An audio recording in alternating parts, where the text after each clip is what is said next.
Hello കൂട്ടുകാരെ, ഞാനിന്ന് സ്കൂളിലേക്ക് പോയിട്ട് വന്ന വഴിക്ക് ഒരു കടയിൽ നല്ല പച്ചക്കറികളിരിക്കുന്നുണ്ട്, ഫ്രഷായിട്ടുള്ള. അങ്ങനെ കുറച്ച് പാവയ്ക്കയും പയറും വാങ്ങി.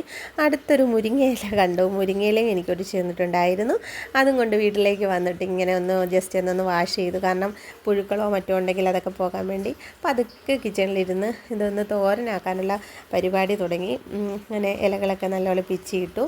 ആ സമയത്ത് അമ്മുക്കുട്ടി ഓടി വന്നിട്ട് അമ്മുക്കുട്ടി ഇങ്ങനെ പിച്ചണം. അമ്മുക്കുട്ടിയും അന്ന് എന്നെ സഹായിച്ചു തന്നു. ഇപ്പോൾ 2 പേർക്ക് കഴിക്കാനുള്ള തോരനുള്ള ഇലകളുണ്ട്. പിന്നെ അമ്മുക്കുട്ടിക്ക് കൂടെ കൊടുത്തു. അവളിങ്ങനെ വഴക്കിടുക. അമ്മുക്കുട്ടിക്ക് കൂടെ കൊടുത്തു. അവളിങ്ങനെ പിച്ചിയിട്ട് തന്നു. പിന്നെ അത് കഴിഞ്ഞ് ഇനിയിപ്പോൾ നമുക്കൊന്ന് തോരനാക്കാം. ഞാൻ ജസ്റ്റ് വേറൊന്നും ഇടുന്നില്ല, കടലപ്പരിപ്പ്, മുട്ട അങ്ങനെയൊന്നും ഇടാതെ സാധാ ഒരു തോരനാക്കാമെന്ന് വെച്ചു.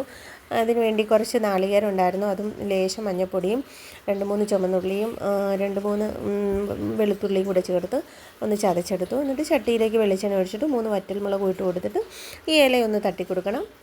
കുറച്ച് ഉപ്പ് മാത്രം മതിയാകും, കാരണം ഉപ്പ് കൂടുതൽ ഇടേണ്ട ആവശ്യമില്ല. ഇലയിൽ ഉപ്പ് ഈ ഇലകൾക്കെല്ലാം നമുക്ക് കുറച്ച് ഉപ്പ് മാത്രം ഇട്ടാൽ മതിയാകും. പിന്നെ അത് ക്രഷ് ചെയ്ത് വെച്ചിരിക്കുന്ന അരപ്പൂടി ഇട്ട് കൊടുത്തു. അടിപൊളി ടേസ്റ്റി ആയിട്ടുള്ള നല്ല മുരിങ്ങയില തോരൻ കിട്ടി.